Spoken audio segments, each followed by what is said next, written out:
زکوٰۃ اعلانیہ دی جائے یا پوشیدہ، اور کیا زکوٰۃ دینے والے کا لینے پر کوئی احسان ہے؟ جی ہاں، دیکھیں سب سے پہلے تو زکوٰۃ میں مستحب یہ ہے کہ اعلانیہ دی جائے. صحیح. اس کی وجہ یہ ہے کہ یہ دکھلاوا نہیں ہے، دکھلاوا نہیں ہے. اور زکوٰۃ فرض ہے.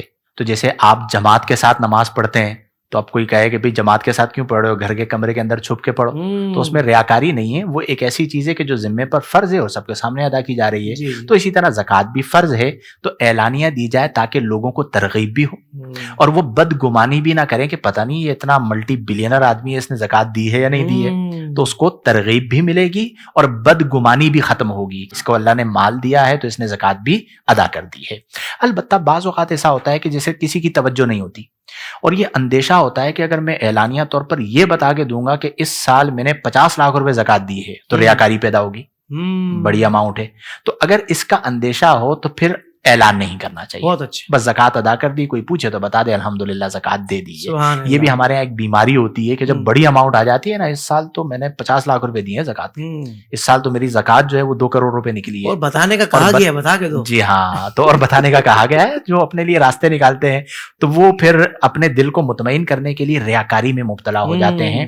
اور یہ یاد رکھ لیں کہ ریاکاری بعض اوقات نہ صرف ثواب کو ضائع کر دیتی ہے بلکہ وجہ عذاب بھی بن جاتی ہے. اللہ اکبر. ایک تو یہ ثواب ضائع ہو رہا ہے، یہ کتنا بڑا نقصان ہے.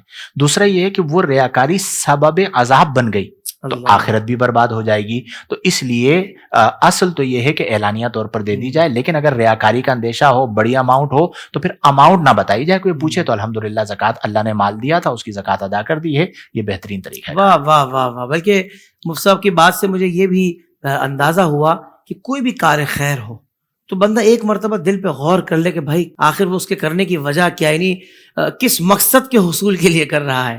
تو ہر کار خیر کے لیے سب سے پہلے ایک مسلمان کی نیت یہی ہونی چاہیے کہ میرا رب راضی ہو جائے، رب کے محبوب راضی ہو جائے، اور پھر اس کے بعد دیگر نیتیں بھی اگر اس میں شامل ہو جائے کہ بھئی ساتھ اللہ کرے کہ یہ بھی آسانی ہو جائے، یہ بھی آسانی ہو جائے، تو میرا خیال ہے کہ پھر مفتی صاحب تشریف فرمائے اس میں کوئی مذائقہ نہیں ہوگا.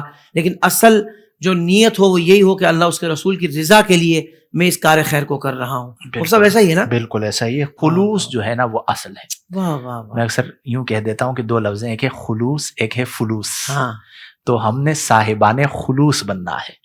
فلوس سکوں کو کہا جاتا ہے، پیسے کو کہا جاتا ہے، تو اس کے چکر میں نہیں رہنا. قبولیت کی جو چیز بنیاد ہے وہ خلوص ہے. سبحان اللہ. جب خلوص ہوگا تو قبولیت بھی ملے گی، روحانیت بھی ملے گی.